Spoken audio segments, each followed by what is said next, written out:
Hello everyone, I'm Forrest McFreelava, and this is Speedplay Italy number 2 in Hearts of Iron 3. We left off with our army composition, more or less taken care of. Well, our army command and control has been taken care of. Army composition we're starting to work on now by getting this artillery into our armies. We have groups of 3 infantry, 1 artillery.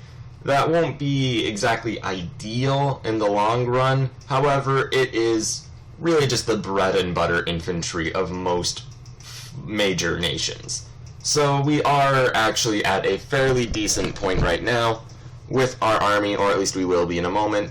Japan just finished their war against nationalist China, which is great news for them and for us, as that means they'll hopefully be able to direct their entire attention against the Allies later on.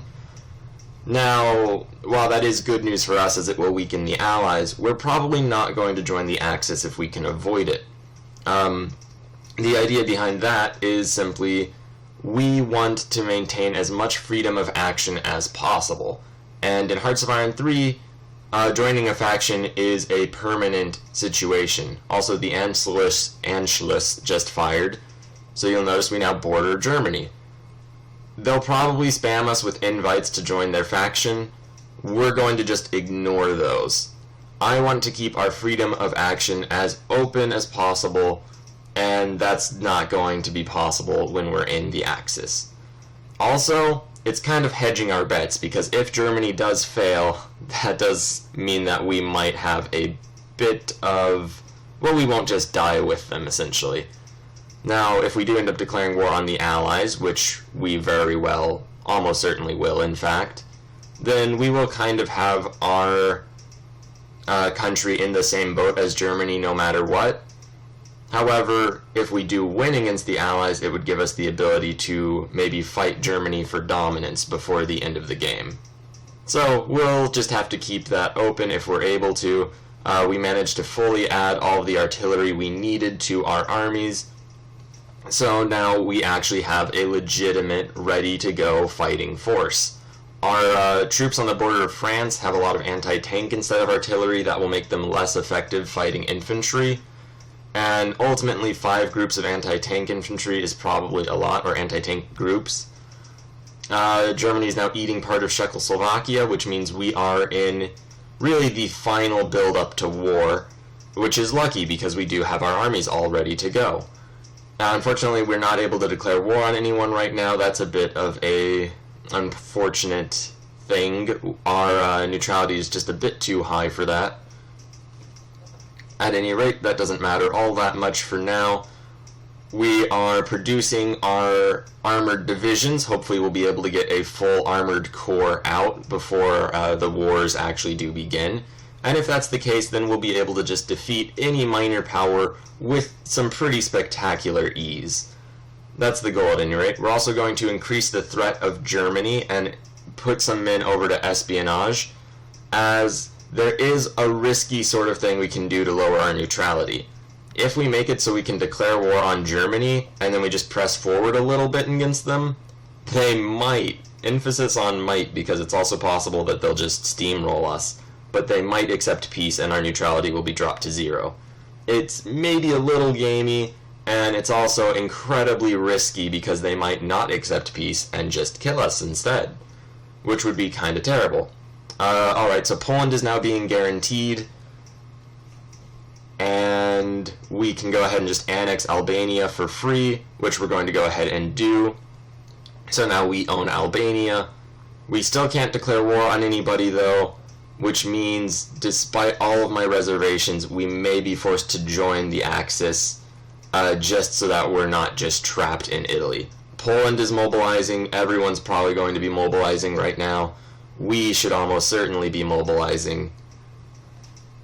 Although at this point we still can't declare war, so it might be a little too premature. We're going to keep building up our navy a little bit, as right now we can't even begin to hope to defeat the British. If we're very lucky, we'll be able to defeat a few more or less just stranded British groups. Spain is having their civil war.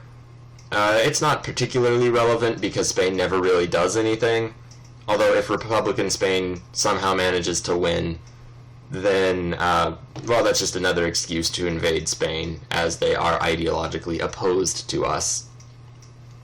We do, however, support nationalist Spain, so we'll see how they're doing. They are losing quite a bit of land, although they are finishing off the north, so maybe they'll be able to redirect their forces and deal with their threats around them. It looks as though Germany has declared war or mobilized. I'm not sure exactly which right now. We will see. Oh, there they go. They have just declared. No one in Asia has joined the war, so it's just Germany against really Poland and the Allies in general. You see they are just roving into Poland. Oh, it was the Molotov-von Ribbentrop Pact, which means they won't be fighting a two-front war, at least for now. And let's see, we're going to start pulling our forces away. We still can't declare war, despite the fact that wars are clearly in progress. Poland has been split between the Germans and the Russians, and we're really just going to prepare to join the Axis now. I know I said I didn't want to. I still don't want to, but I would rather be in the Axis and be tied forever to Germany than just be forced to sit through World War II at peace. So we're going to drop all of our armored onto the British front. Our cavalry will be on the French front, and we will just maintain those forces there. We're moving our troops over to the French border. We don't need men against Germany, as we're going to be on Germany's side. And that just makes no sense. Now, however, before we actually commit to this, I'm going to make one last desperate search and see if we can't declare war on Yugoslavia. And Republican Spain, weirdly enough, won their civil war. Now we're going to get all of our troops on the border with France ready, and it looks as though the Germans aren't actually moving forward, and we can declare war on Yugoslavia, which is great news. I didn't want to fight on the German side at all. So, alright, this is great news. We declined their offer to join the Axis, because why would we do that? We can just be our own independent empire that will fight more or less alongside the Germans, just not as their allies. So all these additional forces we're going to pull back, probably to Albania, because that really is at risk right now. We do get some Marine divisions ready, so we have a corps of Marines, and we declare war on the Yugoslavs and just begin to march forward. We're going to continue building naval vessels, just because we're going to need them eventually for future wars, and our forces are just overwhelming the Yugoslavs everywhere we're fighting them.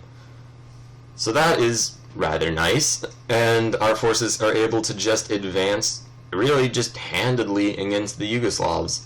We are fighting one battle that's not going well, which is a bit unfortunate.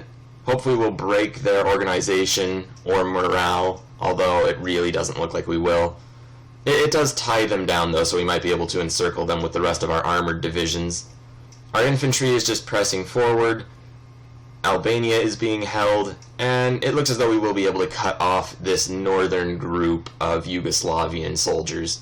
If we can rush in and take Zagreb, then we will basically be in the clear, and it looks as though we will be able to, and there they go, they have now been encircled.